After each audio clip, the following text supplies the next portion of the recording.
Kasus ex-Kasat Reskrim Polres Metro Jakarta Selatan AKBP Bintoro yang diduga menerima uang suap dari pelaku pembunuhan dan persetubuhan terhadap gadis remaja 16 tahun kini menjadi sorotan publik. Pemberian uang suap oleh pelaku terhadap Bintoro itu diduga untuk menghentikan penyidikan kasus pembunuhan remaja yang terlibat dalam prostitusi.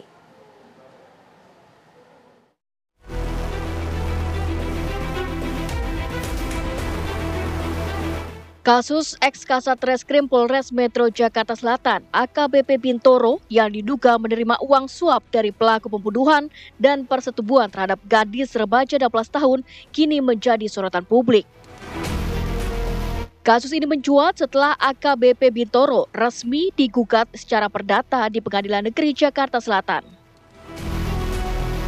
Pihak penggugat menuntut pengembalian uang 1,6 miliar rupiah beserta aset yang diduga telah disita secara tidak sah. Jadi saya rasa gugatan secara perdatanya itu sudah tidak tepat. Makanya dalihnya pemerasan. Iya, kalaupun ini pemerasan, tentunya kan harus kronologinya jelas ya. Kalau sampai ada transaksi berkali-kali dengan nilai nominal yang besar, ini kan boleh dicurigai, patut diduga ada persekongkolan juga. Sama-sama tahulah sebenarnya apa tujuan untuk melakukan tindakan tersebut. Bisa ada kemungkinan ke ranah korupsi karena ini kan bicara tentang kaitannya dengan penyelenggara negara ya. Bicara tentang jabatan, ada kekuasaan di sana.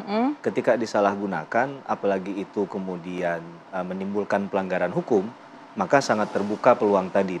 Pertanyaannya, berani nggak masuk ke ranah yang lebih jauh tadi? Atau yang kedua, kalaupun dimasukkan pasal korupsi misalnya kita berandai-andai, apakah ini ditangani oleh pihak kepolisian? Karena boleh kita ingatkan kembali bahwa penyidik dalam tindak pidana korupsi tidak hanya kepolisian, ada jaksa, ada juga KPK.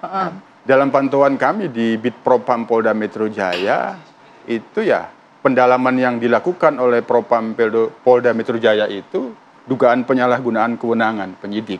Apakah itu perbuatannya melakukan pemerasan? Tapi informasi-informasi yang kita lihat ini sementara kita juga bisa menilai ini penyuapan.